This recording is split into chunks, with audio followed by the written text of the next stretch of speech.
আমাদের দেশে অনেক বাউলরা ফাউল করে, তারা বলে আমার খাজা বাবা নাকি গান গাইছে।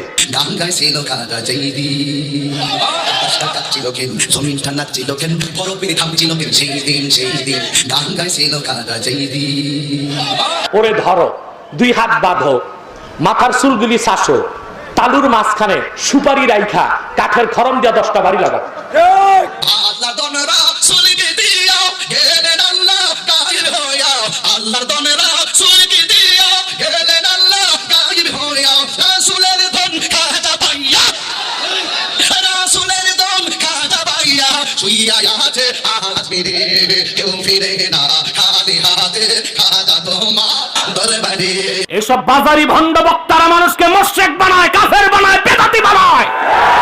সুনামগঞ্জের মাটিতে তাদের জায়গা দিবেন না, জুতা পেটা করে বহিষ্কার করবেন এইসব মাজার পূজারী মুশরিক বক্তাদেরকে।